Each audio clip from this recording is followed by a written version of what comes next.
You spend years building a life brick by painstaking brick. Most of my bricks were laid while balancing checkbooks late at night, smelling vaguely of hospital disinfectant because I'd just come off a double shift.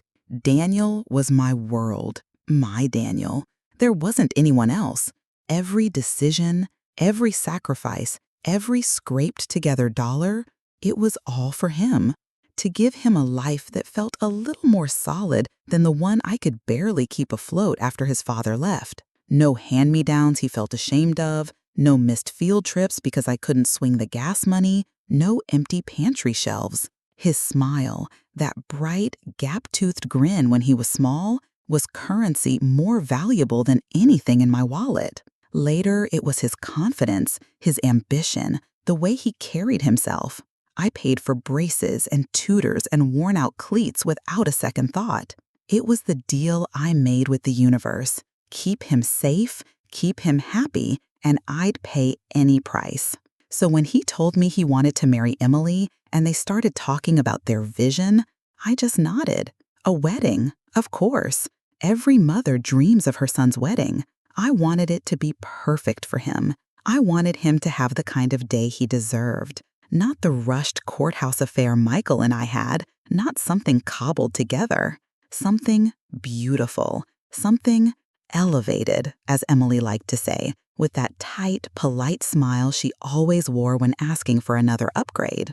They looked at venues, and the community church hall I'd imagined giving a nice floral touch to suddenly wasn't right.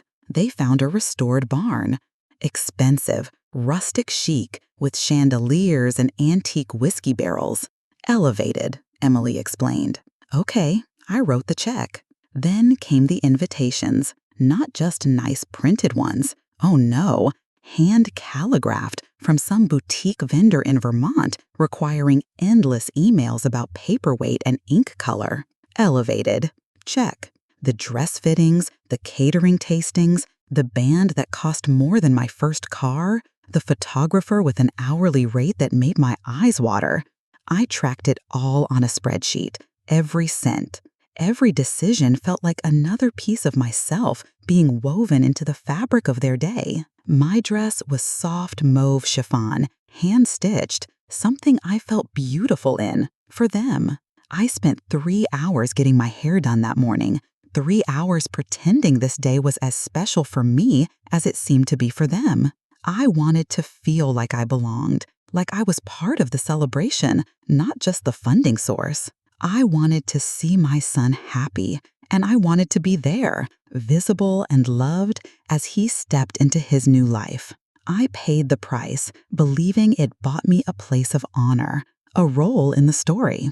The air in the kitchen hung thick with the scent of marinara and something vaguely metallic, maybe cleaning supplies, maybe just the smell of frantic activity. Through a crack in the swinging door, I could see slivers of the reception hall, gold chairs, twinkling lights, glimpses of people laughing. And there I was, on a folding chair with a paper napkin tossed over the seat. That was my spot, between a stack of used trays that smelled faintly of seafood and a wheeled cart with a broken wheel that squeaked every time it moved. She sat me by the kitchen. That's where I watched my son get married. Not walk down an aisle, not stand beaming at the altar, but through a swinging door, from behind a tray of shrimp cocktail that a waiter had momentarily abandoned. There was no sign, no nameplate, no one greeted me warmly or showed me to my seat. Just the chair, a folding chair. It felt like an afterthought. Worse, it felt deliberate. I stood there for a few seconds, just blinking. My eyes felt dry, then suddenly burned. I looked down at my dress, the soft mauve chiffon, the dress I'd picked out so carefully. 3 hours on my hair, 3 hours of hope. It all felt ridiculous now. No one had told me. No one said, "Margaret, we've made some alternative seating arrangements." Not a single person. Not even Daniel. I saw him in the hall earlier, before the ceremony. beaming, adjusting his cufflinks, letting Emily's mother, Susan, fuss over him. Susan, who'd met him maybe 3 times before this. Susan, kissing his cheek like she was the one who stayed up every night when he had night terrors, rocking him until my arms ached and my own eyes burned from lack of sleep. Like she was the one who took double shifts as a scrub nurse so I could afford braces for his crooked smile and keep a roof over our heads. Rent or Daniel's smile? It was never a choice. I chose the smile. My hands started to shake. I clutched my little beige leather handbag, the one Daniel bought me years ago for Mother's Day when he still called me Mama. The trembling wasn't visible on the surface, but I could feel it deep in my wrists, a vibration, like something trying to break free. A young catering manager, barely older than Daniel, approached awkwardly. He had a nervous smile. Ma'am, they said you were supposed to wait back here." He shifted his weight. The bride, she didn't want any visual clashes with the theme. Theme? I stared at him, dumbfounded. The word felt absurd, offensive. He winced, glancing towards the swinging doors. Laughter spilled in. Music started. Yeah, like aesthetic consistency for the photos and all. I sat down slowly. The chair creaked a complaint. There was a dark stain on the floor under my feet. Gravy, maybe? My shoes stuck to it slightly when I shifted them. I looked at my nails, freshly done in soft pink. Then at the cold chicken breast on a chipped white plate a waiter had dropped in front of me. The worst part? I didn't say a word. Not one. Because it was his day. Because I told myself again and again, don't ruin this for him. Just get through it. Because I had paid for all of it. Every single detail they described as elevated. And I still, foolishly, believed that meant something. That it bought me a place of dignity. I pulled out the program from the church service. Elegant cursive on cream cardstock. No mention of me anywhere. Her father walked her down the aisle. Her mother was listed to give the first speech. I was just the purse string, the ghost in the kitchen, the woman no one wanted in the picture. The door swung again, a flash of the chandelier, the band starting, the first dance, Daniel and Emily twirling under soft gold light. He looked happy, joyful. He didn't look my way once. I pressed my napkin to my mouth, pretending to dab a non-existent stain. My eyes burned, stinging. I told myself it was the steam from the kitchen, the smell of onions, the heat from the ovens. Not betrayal, but it was. God, it was. And somewhere, deep inside, something cracked, quietly, like a hairline fracturing glass that you don't notice until the whole pane shatters. I stared at the wall in front of me, a patch of peeling paint behind a fire extinguisher. I focused on it, hard, trying to burn a hole through it with my gaze. It became my anchor, my focal point, the only thing keeping me from collapsing, from falling apart in front of a waiter carrying crab puffs. Because if I let it out, if I started crying, I didn't know if I would ever stop. I took a deep breath, then another. The chicken on my plate sat cold, untouched. Eventually, someone brought out dessert. I didn't taste it, just stared at the layers of white and gold, her colors, her perfect little vision. And then I made the call. The idea didn't arrive like a lightning strike. It was more like a quiet hum starting deep in my bones, a vibration that grew steady. It wasn't anger exploding. It was something much colder, much more controlled. I waited until the last bite of cake was served, until guests were loosening their ties, until the music swelled to a peak on the dance floor. Then I got up. I walked out of the kitchen. I didn't pause, Didn't hesitate. Straight past the startled servers, past the bar area where the bartender was already mixing drinks, out a side door into the cool, still night air. The silence outside was profound after the noise inside. It hummed in my ears. I took out my phone. My hands were steady now, no longer trembling. 3 calls. The florist. Yes, hello, this is Margaret Langley. Regarding the flowers for the brunch tomorrow, please cancel that order. Yes, the payment balance is withheld. Thank you. Polite, direct, no explanation needed. The band manager. Hello, yes, this is Margaret Langley. Regarding the second performance slot tonight, due to changes in the event schedule, we won't require your services. Please consider the matter closed. Calm, professional, final. The bar vendor. Hi, this is Margaret Langley. Calling about the post-reception services for the wedding tonight, we're scaling back. Please cancel the second shift. Do not process the remaining balance. My voice didn't waver. When I hung up the phone, standing there in the darkness, I didn't feel guilt, didn't feel regret. What I felt was power. The first flicker of it I'd known in years. A quiet hum, like an engine coming back to life. I looked down at my hands, steady. My heart wasn't racing anymore.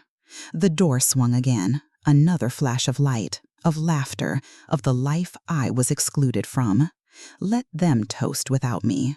I had my own plans now. I didn't sleep that night, not a wink.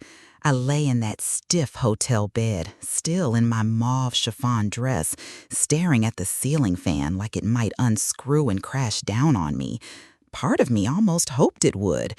The smell of kitchen grease seemed to cling to my hair, mingling with the faint perfume of expensive roses and the sour scent of my own stress. Humiliation felt like a second skin. Around 3 a.m., the digital clock glowed red. My phone buzzed again on the nightstand. I didn't pick it up. I knew what was there. Missed calls, texts from Daniel, from Emily, from my niece Carol, whose message simply read, "What happened? Everyone's freaking out." I opened the wedding budget spreadsheet on my tablet. I'd kept it meticulously for over a year, every cent accounted for. I knew every adjustment, every upgrade, every little indulgence Emily had asked for, always with that tight smile and that word, elevated. Margaret, we just want something a little more elevated. That's how we went from simple invitations to hand calligraphed ones, how a modest venue became a fancy barn, how a standard open bar became a custom cocktail menu with a second shift until midnight, how the cake went from 2 tiers to 5. I paid for it all, every single bit. No one offered to contribute, not Daniel, not Emily's parents, and I never asked, because I wanted him to have it, everything I couldn't give him when he was growing up. I scrolled through the transactions, my breath caught. Just days before the wedding, 2 unauthorized charges, a bar tab from a tasting event, a dress rehearsal dinner upgrade, same restaurant where they'd sat me in the back near the kitchen. My stomach clenched. I double-checked the card number, my card, used without permission. And then I saw the note, a Venmo transaction to one of Emily's bridesmaids. The note read, "His mom is covering everything. Might as well go big. Wedding vibes." I didn't cry, not this time. I felt nothing, that strange, heavy nothingness that settles after too much pain. Like my insides had gone numb, like my nerve endings had curled inward to protect themselves. I turned on the lamp. The light stung my eyes. I looked in the mirror above the dresser. My reflection startled me. Mascara smudged under my eyes. The soft lines of my mouth had hardened into something unfamiliar. My hair was flat, one side crushed by the pillow. I looked like I'd aged 10 years in one night. But then something shifted. I smoothed my hair back, washed my face, sat down at the desk, opened my email. I drafted 3 messages, polite, professional, but final. To the florist, please cancel Sunday delivery, payment balance withheld. To the band, due to changes, second performance not required, matter closed. To the bar vendor, scaling back post-reception services, cancel second shift, do not process remaining balance. It was almost dawn when I hit send. As the sky turned from black to a bruised blue, I closed my tablet, sat on the bed, listened to the quiet hum of the air conditioning, and for the first time in months, I felt like myself again. I wasn't angry yet, but I was done. Done being convenient, done being the wallet, done being the afterthought.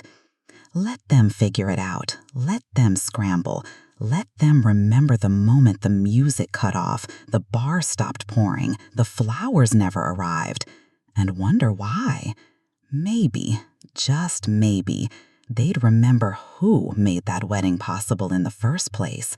The woman in the kitchen, the one they didn't want in the photos. The air in the kitchen hung thick with the scent of marinara and something vaguely metallic, maybe cleaning supplies, maybe just the smell of frantic activity. Through a crack in the swinging door, I could see slivers of the reception hall, gold chairs, twinkling lights, glimpses of people laughing. And there I was, on a folding chair with a paper napkin tossed over the seat. That was my spot, between a stack of used trays that smelled faintly of seafood and a wheeled cart with a broken wheel that squeaked every time it moved.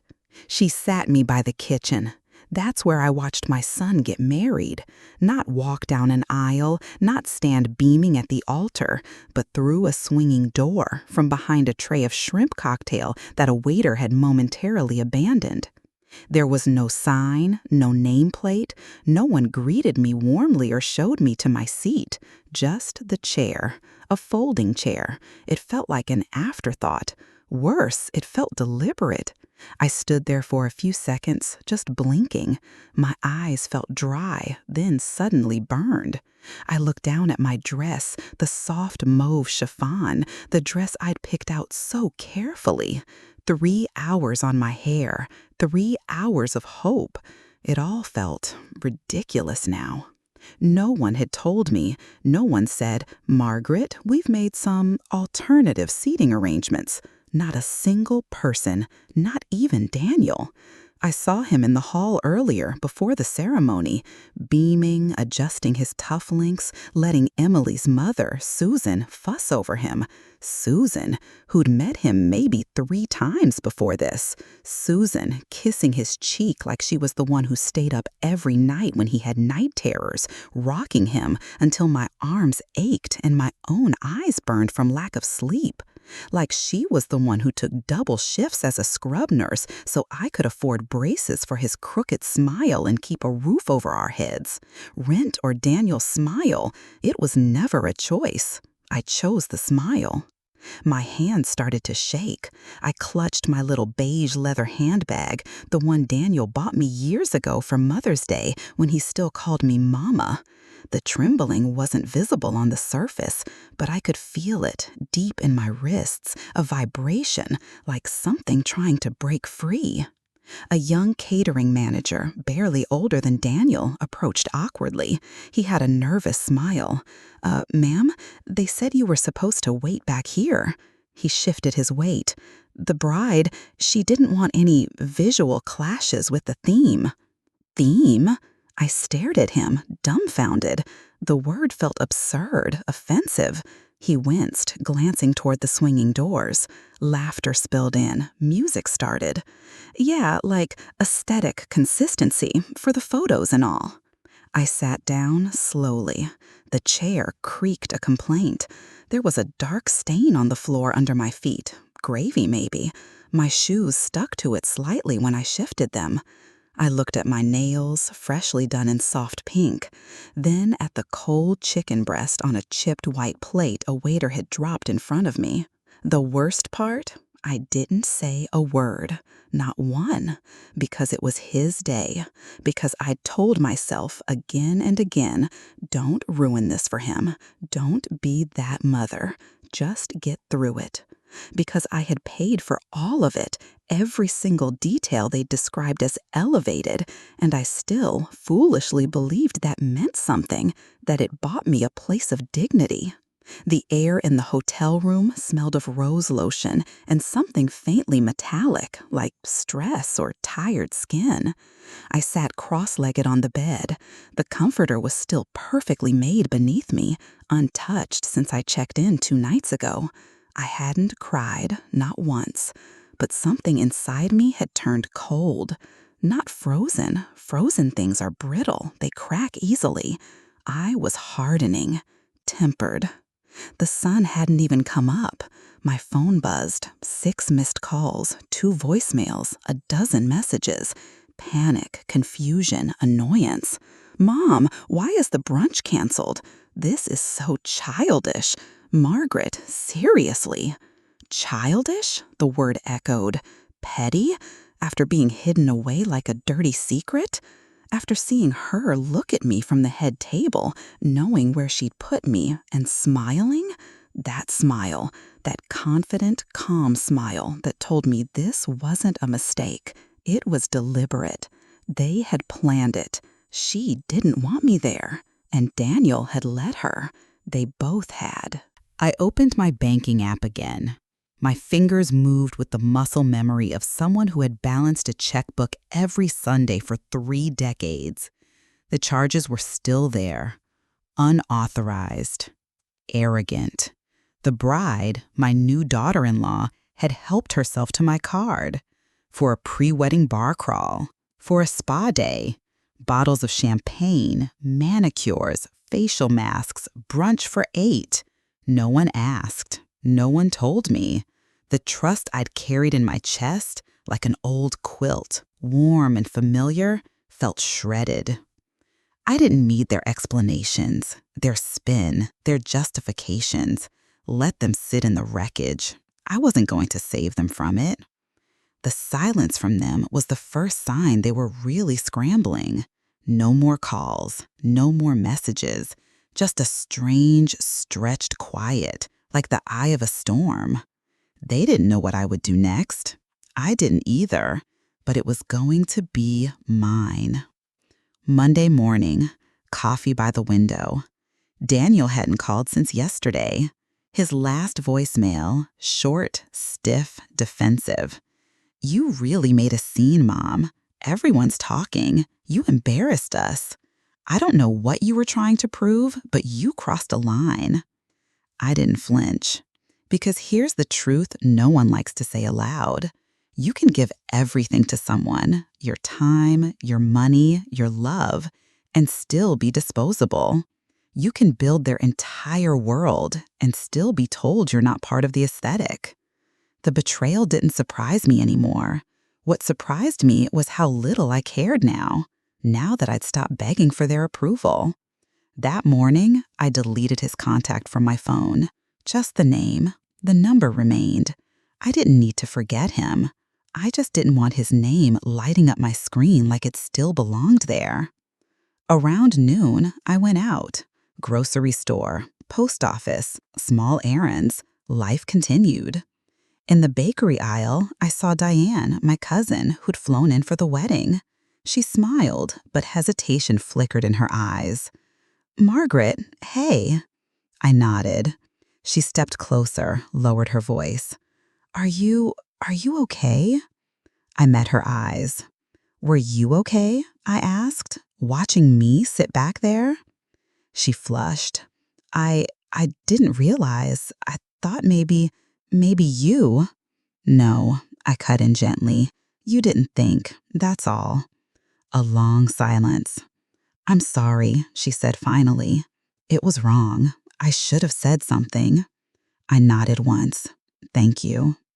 She looked relieved, like that small moment of accountability had freed her. It hadn't freed me, not yet, but it was a start. When I got home, there was a bouquet on my porch. Carnations. the cheap kind, already wilting.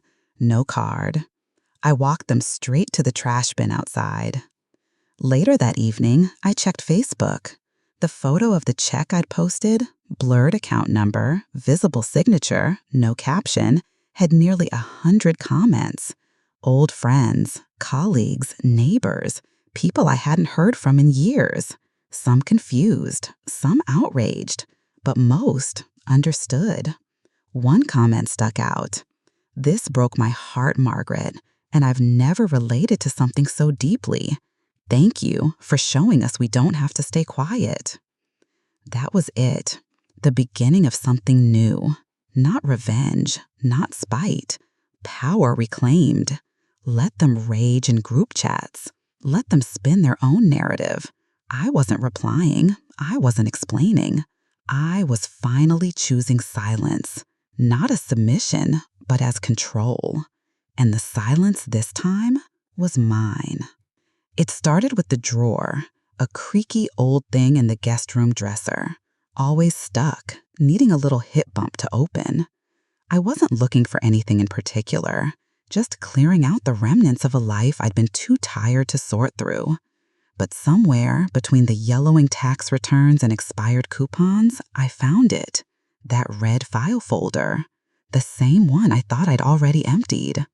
Tucked into the sleeve, so thin it felt like part of the lining, was a second letter. No envelope this time, just folded once, then again, handwritten, same slanted scroll, same name. My ex-husband's signature stared up at me like a ghost. Michael. It was dated 3 days before his death. I sat on the edge of the bed, paper trembling slightly in my hand. "Margaret, if you're reading this, I guess the first letter reached you. I don't know if you opened it. I hope you did. I won't waste time apologizing again. I need to tell you something more. Something I couldn't carry with me. Something I should have said a long time ago." My pulse picked up. "Daniel, he isn't biologically yours." I stopped reading. The room spun. Just for a second. Then settled. I read the rest. Apologies, excuses, regrets. Words that meant nothing now. Daniel, my Daniel, was the product of an affair, another woman's child, left on my doorstep like a test I didn't know I was taking. And I passed. God help me, I passed.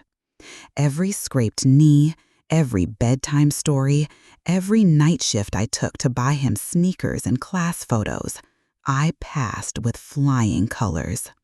And yet, here I was, discarded, replaced, erased. But now I had a new clarity, a truth sharp enough to cut through years of silence, and I was done bleeding. I didn't cry. Even as I sat there, that letter trembling in my lap, the weight of it heavier than anything I'd ever held, I didn't shed a single tear. What would be the point? Tears had built Daniel's childhood. Tears paid for his shoes, his asthma medication, his first car. They filled my pillow after his father left, and again when Daniel walked across that high school stage, not once turning to wave at me in the crowd. I had run out of tears years ago. What I had now was something else. Not grief, not heartbreak, clarity. I walked to the kitchen and poured myself a cup of coffee. Black, strong. I sat by the window and watched the neighbor's sprinkler tick, tick, tick across the lawn. It was a normal Sunday morning, but I was no longer the woman who paid for someone else's fairy tale and got a folding chair behind the punch bowl in return. I was no longer the woman who would swallow this. Not this. I opened my phone. I began with the florist. My voice was calm, polite. I thanked them for their understanding, confirmed again that Sunday's arrangements would not be needed. I didn't explain. I didn't owe them that. The band was next. Same tone, Same silence about the reason. Then the bar service. Hi, this is Margaret Langley. Yes, that's right. I'm calling to cancel the cocktail reception for the post-wedding brunch. Yes, no, no issues, just a change of heart. Thank you. Click. 3 calls, 3 cuts. I could have left it there, but I didn't, because I knew what was coming. I turned off my phone, turned it back on 5 minutes later. 38 unread messages, 3 voicemails. Daniel again, Emily's mother, Emily herself. The panic escalating. Margaret, seriously, is this because you were upset about the seating? That's just petty. We had a vision. Don't ruin this. Petty? The word echoed like a slur, like a branding iron.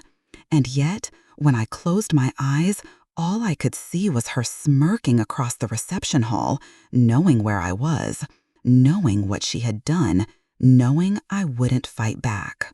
Until now. I turned off the phone again. Let them spiral. Let the questions pile up. Let them realize the bar ran dry because I was the well. That the music stopped because I paid the final note. That the flowers never arrived because the roots were rotten. I cleaned the kitchen, wiped the counters, fed the cat. It was the most peace I'd felt in months. Around noon, the doorbell rang. I didn't answer. Let them knock. Let them sit in the heat of their own discomfort. Later that night, I posted a single photo on Facebook. Not of the wedding, not of me.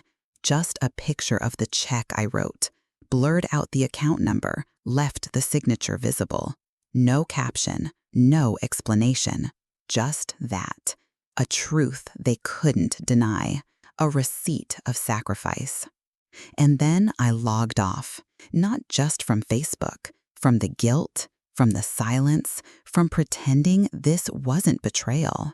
I didn't need their explanations, their spin, their justifications. Let them sit in the wreckage. I wasn't going to save them from it. I left the second letter open on the kitchen table. Didn't hide it, didn't lock it away.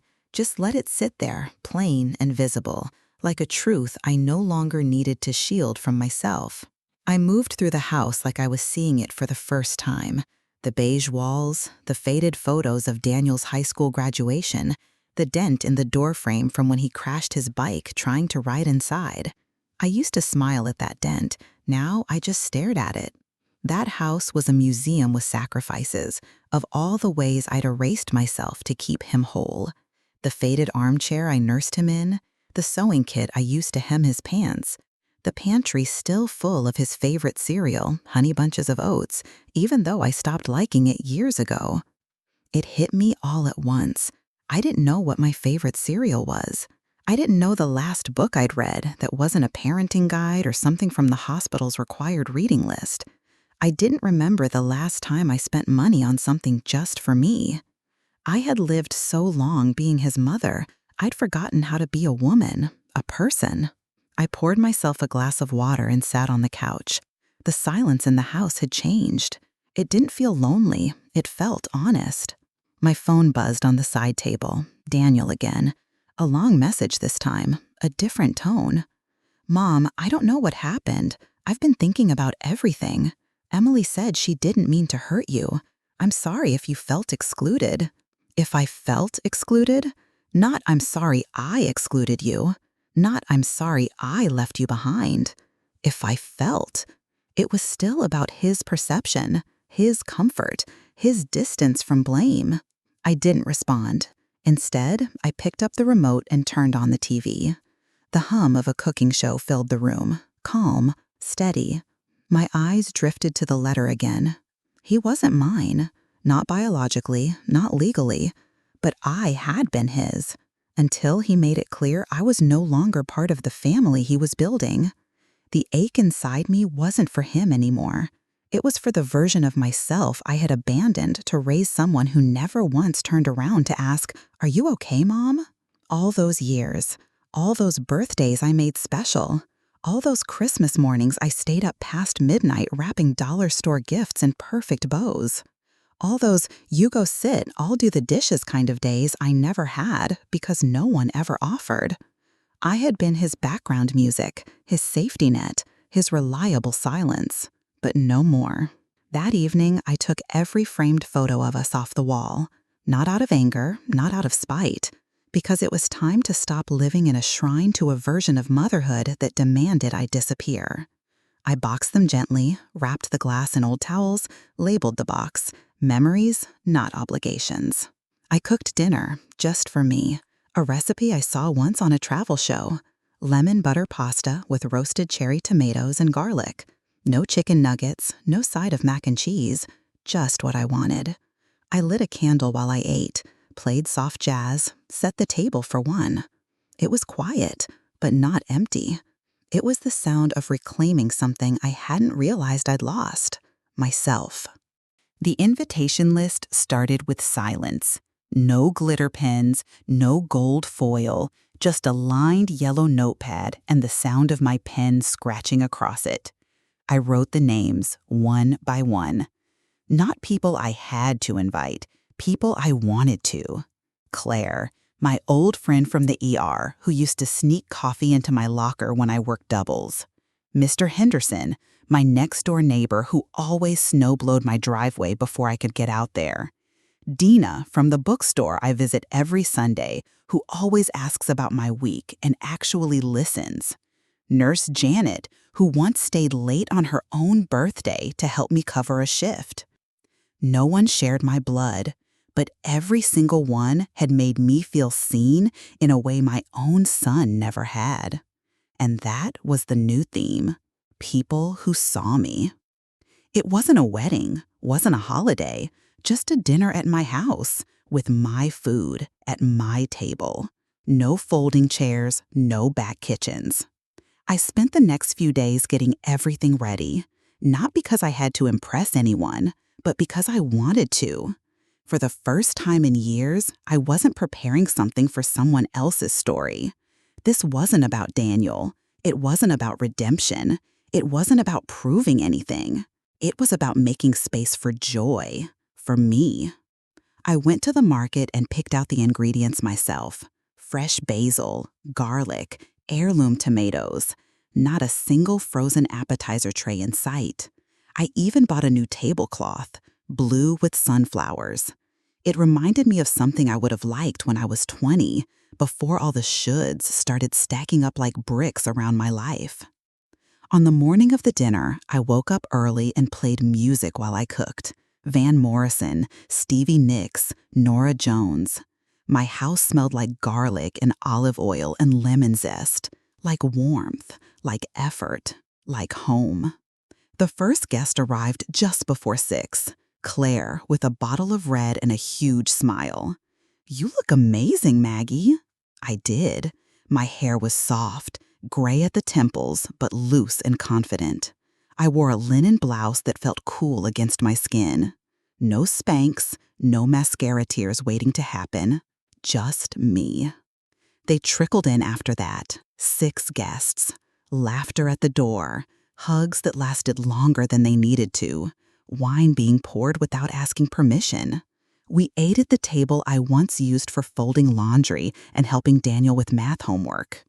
Now it was full of passing plates, clinking forks, napkins being dabbed to mouths mid-laughter. I laughed too. Really laughed. Someone brought up bad first dates. Someone else admitted to stealing a pen from the bank every week out of spite. And somewhere between dessert and seconds, it hit me. This was family. Not assigned by blood, but chosen, intentionally, authentically. I didn't feel forgotten, didn't feel managed, didn't feel small. I felt present. Toward the end of the evening, as we sat under the string lights I'd strung across the back porch, Claire raised a glass. "To Margaret," she said, "for being the kind of woman who reminds us that it's never too late to take your seat at the head of your own table." Everyone clinked glasses. I laughed softly, and I meant every word when I raised my glass and said, "To finally being seen." The knock came just after noon. Not loud, not urgent, but steady. Like he knew I was home and wasn't going to leave until I opened the door. I stood in the hallway, barefoot, watching his silhouette through the frosted glass. Daniel. It had been a week since the wedding. 7 days of silence from me. 7 days of unraveling for him, I imagined. I opened the door slowly. He looked the same, but not really. The suit was gone, so was the glow. He wore a wrinkled t-shirt, dark circles under his eyes. His mouth tightened when he saw me, like he'd rehearsed 10 different ways to start this conversation and forgot them all at once. "Hi, Mom." I didn't say it back. I stepped aside, letting him in. He hesitated, then walked past me. The house was clean, quiet. Sunlight streamed across the living room floor. On the mantel, the photos were gone. Every last one of him. He noticed. His eyes flicked to the empty spaces. "Where are the pictures?" I ignored the question. "Sit down," I said, calm, flat. He obeyed, sinking into the armchair across from me. For a long moment, neither of us spoke. Finally, he sighed, ran a hand through his hair. "I didn't come here to fight." I nodded. "Good.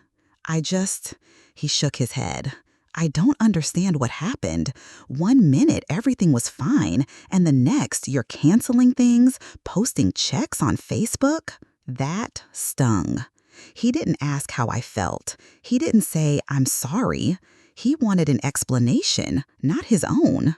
I stood, walked to the hallway closet, pulled out a box, set it down gently on the coffee table between us.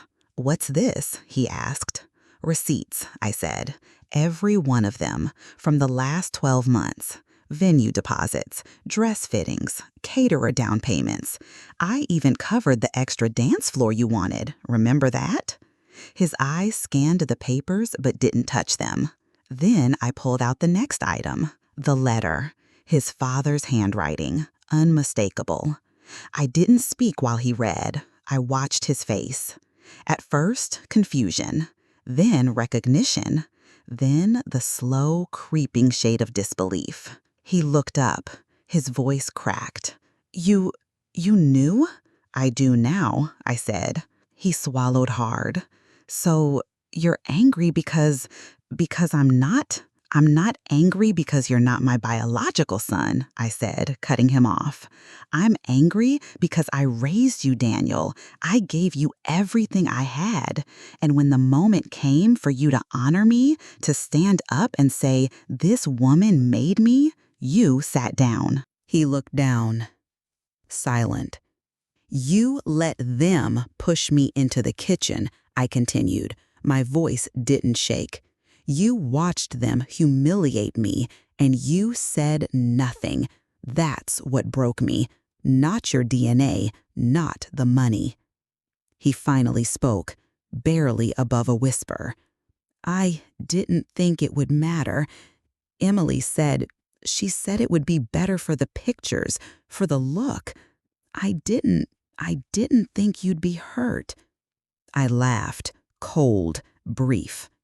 "You didn't think." Exactly. I stood, walked over to the mantel, held up one of the empty frames. "This used to hold a photo of your kindergarten graduation.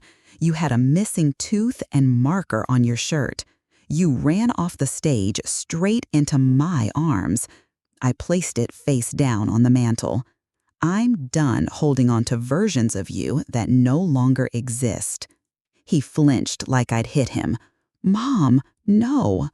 "No," I said firmly. "I'm not your backdrop anymore. I'm not your bank. I'm not your afterthought." He looked at the floor, his jaw clenched. He nodded slowly. "I'm sorry," he whispered. Too little, too late. I picked up the box, closed the lid, handed it to him. "These are yours now. Take them. Every receipt, every record, every reminder of what you chose to overlook." He hesitated, then took the box. I walked him to the door. He paused at the threshold, looked back at me like he was searching for a crack, a softness, a sign that the door might open again later, but it wouldn't. "You always said I was your whole world," he said quietly. "You were," I replied, "and now I'm finally mine." Then I closed the door. The house was warm with laughter, real laughter, the kind that fills your chest and makes your eyes crinkle without you even noticing, the kind that echoes through the walls and reminds you you're alive. The smell of garlic and rosemary danced through the air. The table was set with care, blue and sunflower yellow cloth, mismatched plates, cloth napkins folded into little fans. I had placed a candle in the center, not to impress anyone, just because I liked the way the flame made the silverware shine. My guests were gathered in the living room, sipping wine, sharing stories. Mr. Henderson was in the corner, telling a story about how he once locked himself out of his house in his underwear. Everyone was howling. Claire had tears in her eyes from laughing so hard. And me? I was standing in the kitchen, barefoot, holding a glass of wine, smiling, not waiting to be called in, not hidden behind a door, not forgotten. I was the hostess. I was present. I was seen. I plated the last dish, roasted vegetables with thyme and sea salt, and brought it out. As I set it on the table, someone clapped. "Chef Margaret strikes again," Claire said with a grin. We sat, passed the bowls, poured more wine. Somewhere between the second helping and the last bite of cornbread, Claire raised her glass again. "I think we should toast," she said. Everyone nodded. "To what?" Dina asked. Claire turned to me. "To choosing yourself," she said, "and to knowing when to stop giving to people who only know how to take." Everyone raised their glass, and I finally, fully raised mine too. I stood up. My hands didn't shake. My voice didn't tremble. I looked at every face around that table, people who weren't bound to me by obligation or blood, but by choice, by love, by respect. And I said, to the mothers who stayed quiet for too long, to the women who gave everything and were told it still wasn't enough, to the ones who were asked to sit in the kitchen after building the damn house, my voice grew stronger. This is for us. I took a deep breath. May we never sit down again unless it's at the head of our own table. Glasses clinked, someone cheered, and I sat down, not in the back, not out of sight, not in exile, but in my chair, my place. Daniel never called again. I didn't need him to. The people who mattered were already here. The next morning, I woke up to birdsong and light pouring through my window. No regrets, no tightness in my chest, just peace. I made coffee, sat on the porch with my robe fluttering gently in the breeze. I looked out at my garden, roses blooming wild and bright. I wasn't someone's backdrop anymore. I was the main character in my own life. And finally, that was enough.